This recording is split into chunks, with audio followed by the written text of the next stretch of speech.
Hello everybody! Today we are going to be reading chapter 19 and chapter 20 of The Billionaire Boy. Up to this point, Joe has fallen out with Bob. He thinks Bob's being jealous as well about his friendship with Lauren.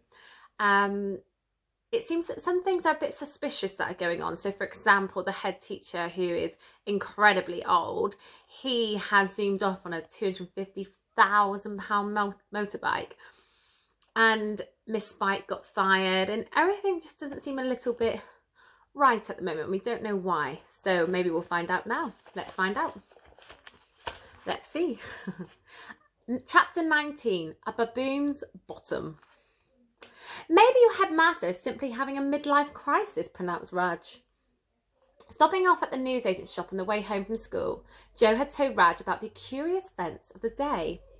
Mr. Dust is about 100. He's got to be more than midway through his life, said Joe. What I mean, clever clogs, continued Raj, is that perhaps he was just trying to feel young again. But it's the most expensive motorbike in the world. It cost £250,000. He's a teacher, not a footballer. How could he afford it? Proclaimed Joe. I don't know. I'm no detective like Miss Marbles or the great Shylock Holmes, said Raj before looking round his shop and lowering his voice to whisper. Joe, I need to ask you about something in the strictest confidence. Joe lowered his voice too. Go ahead. This is very embarrassing, Joe, whispered Raj, but do you use your dad's special toilet paper? Yes, of course, Raj. Everybody does. Well, I've been using his new one for a few weeks now. The mint-flavoured bum wipes, asked Joe. There's now a huge range of Bum Fresh products, including Hot Bum Fresh, warms your bottom as you wipe. Lady Bum Fresh, specially soft wipes for ladies' bottoms.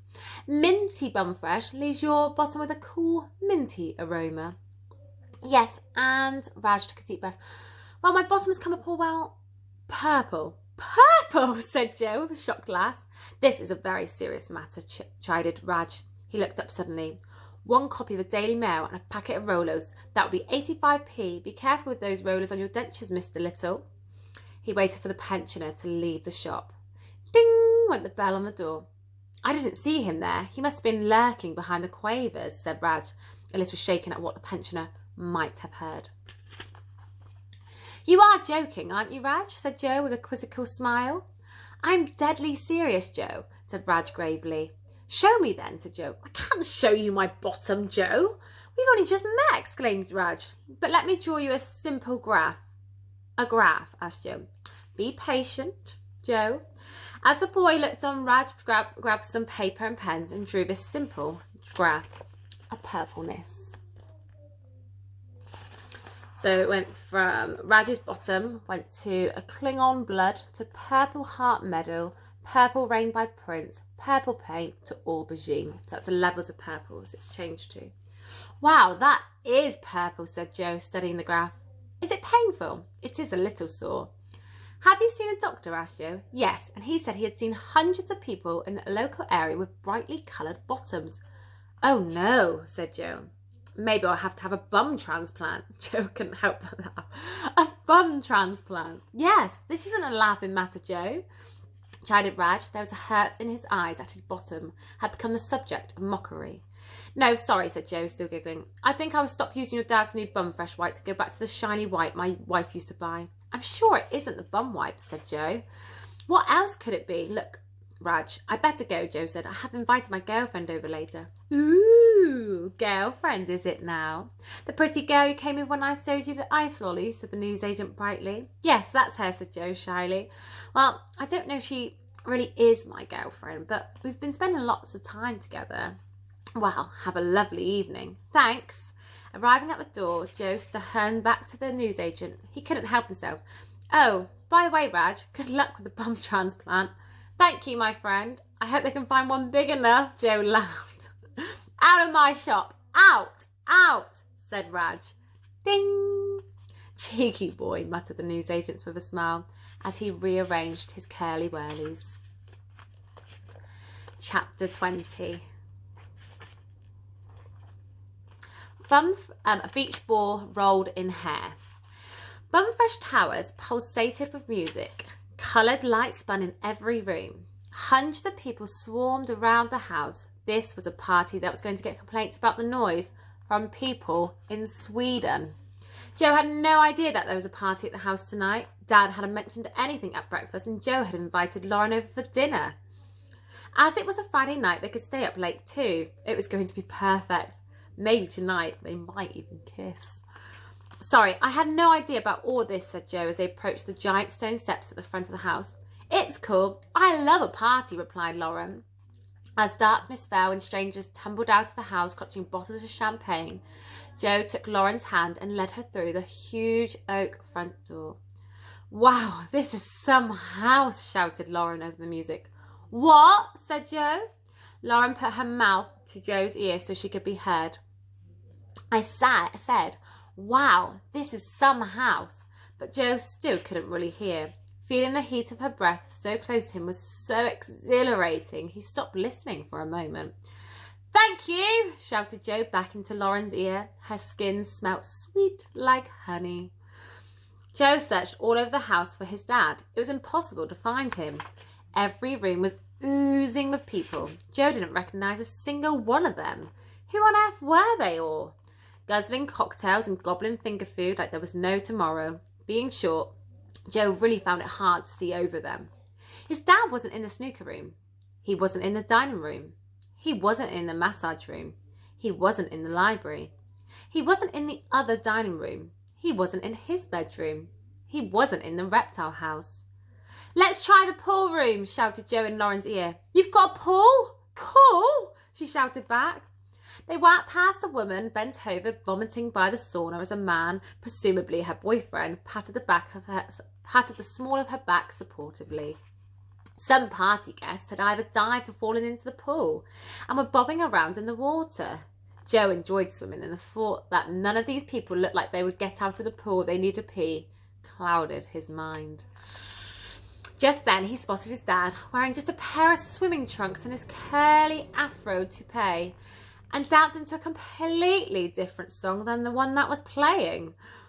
Covering the wall behind him was a vast mural of a strangely muscle-bound version of himself reclining in a thong. The real Mr. Spud boogied badly in front of it, looking more like a beach ball that had been rolled in hair.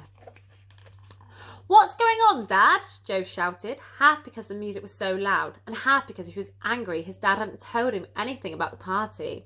Who are all these people? Your friends? Oh no, I hired them in £500 each. Partyguests.com. What's the party for, Dad? Well, I know you'll be so pleased to know that Sapphire and I have got engaged, shouted Mr. Spud. What? Said Joe, not able to disguise his shock. It's great news, isn't it, Dad yelled. Still, the music boom, boom, boomed. Joe didn't want to believe it. Did the hand model really have to be his new mum? Just have a little look at Joe's dad there, boogieing away. I asked her yesterday and she said no, but then I asked her again today and gave her a great big diamond ring and she said yes. Congratulations, Mr. Spud, said Lauren. So you must be a friend of my son's from school, said Mr. Spud, his words tumbling out clumsily. That's right, Mr. Spud, replied Lauren. Call me Len, please, said Mr. Spud with a smile, and you must meet Sapphire. Sapphire, he shouted. Sapphire tottered over in her shocking yellow high heels and even more shocking yellow mini dress. Would you show Joe's friend the engagement ring, my gorgeous lady love of all time? 20 million quid just for the diamond. Joe spied the diamond on his soon-to-be stepmother's finger. It was the size of a small bungalow. Her left arm was dangling lower than the right with the weight of it. Oh, it's so heavy I can't lift my hand, but if you bend down, you can see it, said Sapphire. Lauren stepped closer to get a better look. Haven't I seen you somewhere before? Sapphire asked. Mr. Spud leaped in. No, you haven't, my one true love. Yes, I have, said Sapphire. No, my angel cake. OMG. I know where I've seen you. I said, shut it, my chocolate-sprinkled princess, said Mr. Spud. You done that ad for pot noodles, Sapphire exclaimed. Joe turned to Lauren, who looked at the floor. It's well good, you know the one, Joe, continued Sapphire, for the new sweet and sour flavour, the one where she has to do karate to stop people from nicking it. You Ah, an actress, spluttered Joe. The advert was coming back into focus in his mind. Her hair was a different colour, and she wasn't wearing an all-in-one yellow catsuit. But it was Lauren, all right. I better go, said Lauren. And did you lie about having a boyfriend too? Demanded Joe. Goodbye, Joe, said Lauren before weaving past the guests in the pool room as she ran off. Lauren, shouted Joe after her. Let her go, son, said Mr. Spud sadly. But Joe raced after her and caught up with her just as she reached the stone steps. He grabbed her arm harder than he anticipated, and she turned around in pain. Ow! Why did you lie to me? Joe stammered. Just forget it, Joe, said Lauren. She suddenly seemed a different person. Her voice was more posh now and her face less kind. The twinkle in her eye had definitely gone, and the glow around her had turned into a shadow. You don't want to know. Don't want to know what? Look. If you must know, your dad saw me on that pot noodle advert and called my agent. Said you were unhappy at school and paid me to be your friend. It was all fine until you tried to kiss me. She skipped down the steps and ran off down the long drive. Joe watched her go for a few moments before the pain in his heart was so great he had to bend over to stop it. He fell to his knees. A party guest stepped over him. Joe didn't even look up. He felt he was so sad that he was never going to be able to get up again. And that's the end of chapter 20. I'm really surprised. I didn't expect that. I didn't see that coming. I don't know about you guys, but I wonder what's going to happen next. Is Joe going to feel happy again? Maybe he'll make up friends with Bob. Who knows? Take care. Bye.